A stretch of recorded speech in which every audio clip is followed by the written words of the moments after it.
Jangan kakak diaduin sama adiknya. Siapa menang, kakak atau adik? Tapi kalau mereka bikin satu tim, misalkan lawan papanya, maka mereka akan makin kompak dan mereka merasa kita ada di tim yang sama nih.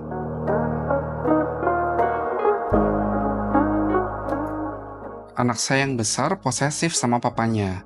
Adiknya nggak boleh deket-deket papanya.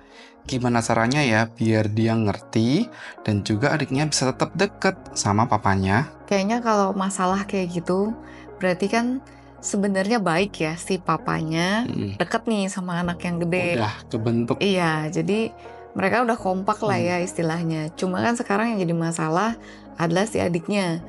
Sebenarnya kan harusnya adiknya juga deket nih sama papanya, nggak cuma sama mamanya doang. Yang pertama yang mungkin bisa dilakuin sama papa mamanya, ya bikin sesuatu hal yang mereka bisa tukeran. Jadi si yang gedenya udah deket sama papanya, yang kecil deket sama mamanya, bikin momen dimana yang kecil ini bisa deket sama papanya bareng-bareng, dan yang si besar ini deket sama mamanya atau bareng-bareng sama mamanya. Tapi harus di note juga, jangan dengan paksaan atau dari emang nggak pernah sama sekali terus yuk kita bikin agenda Pergi seharian. Pasti kan akan overwhelming buat ya dua-duanya ya, baik si yang besarnya maupun si yang kecilnya nih.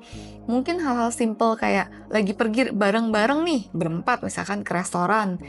Yang kecilnya misalkan minta beli minuman nih di supermarket. Ya papanya yang nemenin, jangan sama mamanya lagi. Ada momen dimana, yuk ya udah sama papa ya kali ini. Jadi si papa tuh juga harus punya effort lebih ya, karena gimana pun juga kan yang dewasa yang turun ke level anak. Dan kalau misalkan si yang kakaknya nih, yang besar ini bilang, aku mau ikut dong, kan biasa aku sama dede gitu. Ya mamanya sebisa mungkin bilangin bahwa kita pilih menu dulu yuk, kita yang pilih makanan yuk, atau gimana gitu. Supaya memang benar-benar ada nih momen dimana si yang adiknya ini bisa bareng sama dedinya dulu. Atau dibalik, jadi yang kecil ini sama dedinya yang stay, nah si mamanya sama yang besarnya ngajakin nih, yuk temenin mama beli ini, atau kamu mau nggak beli ini, yuk sama mama yuk. Tuh, jadi memang si yang kecil sama papanya di restoran atau di mana nungguin, kan ada waktu yang cukup buat mereka berinteraksi ya, 10-15 menit, nah dibangun dari situ gitu ya. Intinya juga senatural mungkin ya. Dan orang tuanya harus udah kompakan dulu sebelumnya. Karena kalau enggak kan nanti misalkan si adiknya bilang, aku mau sama mama, mau ikutan. Terus si papanya, ya udah gitu. Jadi biar ngomong dulu di waktu yang sebelumnya, apa di rumah gitu kan. Atau malam sebelumnya, janjian dulu. Supaya memang segala sesuatu yang terjadi itu natural. Nggak kelihatan kayak dipaksain. Atau malah kayak ya akhirnya nggak kedapetan juga momennya gitu. Ya mungkin kalau dipaksain adalah ya sedikit sekian persen mungkin ada kayak awkwardnya, karena kan memang secara naturalnya nggak seperti anak besar dan papanya gitu. Yang kecilnya waktu berduaan sama papanya. Tapi ya udah, papanya juga udah harus siap pertanyaan, jangan udah berduaan habis itu juga diem-dieman. Terus kamu mau apa? Mau mama, ya sama aja akhirnya kan. Dan mamanya juga harus kasih info ke papanya, tanya yang ini nih, tanyain temennya yang ini, tanyain pelajaran yang ini, dia lagi suka hal ini, dia lagi ngerjain tugas ini. Kasih papanya ini senjata sebaik mungkin untuk ngebangun dengan kasih pertanyaan, nanyain yang spesifik ke anak, jangan nanyain kamu apa kabar.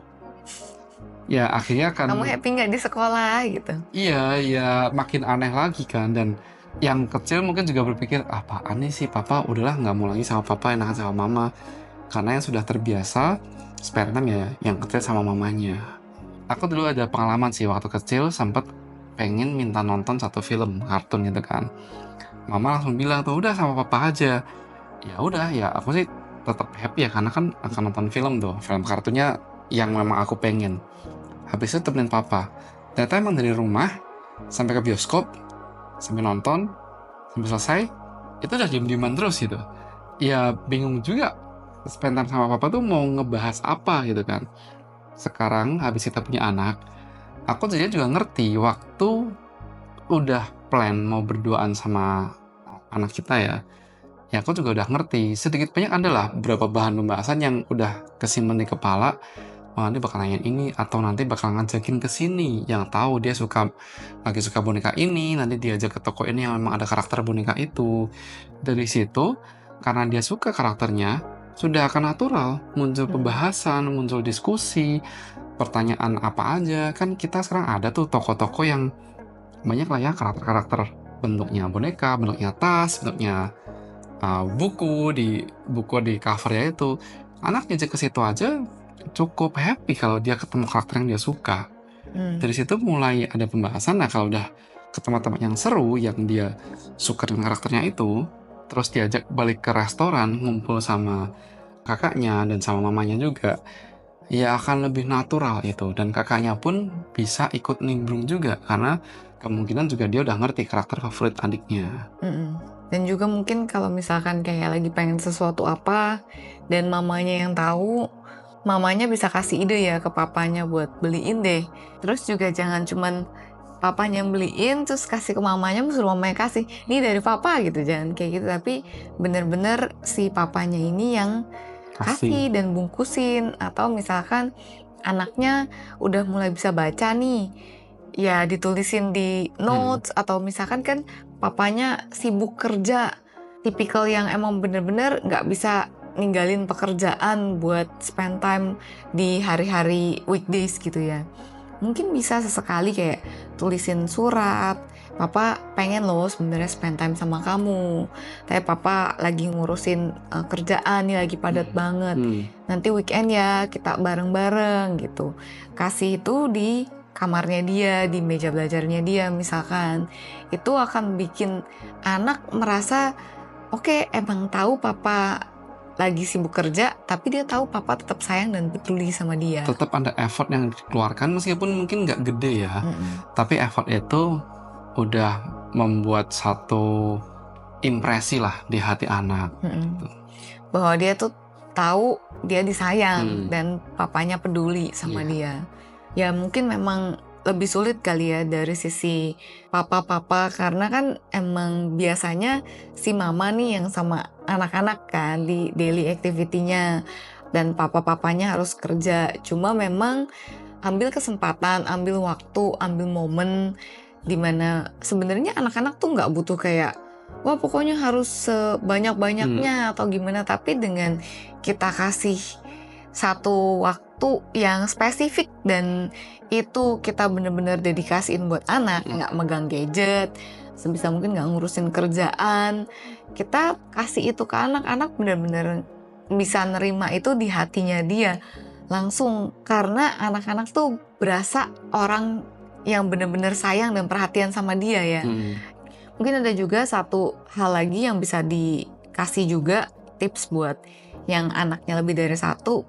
Mungkin si kakak adik ini nggak saling ngeblok kayak, oh pokoknya papa maunya sama aku aja gitu, buat aku aja. Atau, ini aku mau mama pokoknya buat aku aja gitu. Tapi kasih mereka tahu bahwa papa mama ya ada dan sayang sama kalian berdua ini. Kan berdua ini kompak gitu. Jadi mungkin bisa dibikin main bareng yang kakak sama adiknya ini nih satu tim gitu. Si papa mamanya ini satu tim gitu. Terus saling berlawanan. Nah itu kan akan memicu si kakak adik ini nih bener-bener saling kompak gitu. Dan si papa mamanya ini juga di sisi lain ya mereka juga jadi kompak kan. Jadi jangan kakak diaduin sama adiknya, siapa menang kakak atau adik, ya itu makin jauh lagi tuh mereka persaingannya kan akan makin kuat. Tapi kalau mereka bikin satu tim lawan papa mamanya atau misalkan lawan papanya, maka mereka akan makin kompak dan mereka merasa kita ada di tim yang sama nih. Dan bayangin aja kalau misalkan mereka menang, pasti mereka bangga banget kan. Jadi bisa ngalahin papa mama nih gitu. Ingat ya parents, setiap usaha kalian untuk membuat anak-anak kalian ini kompak, saling sayang, percayalah bahwa itu nggak akan pernah sia-sia. Klik like, subscribe, dan komen ya. Ingat, tetap semangat, dan you got this. See you next time. Bye.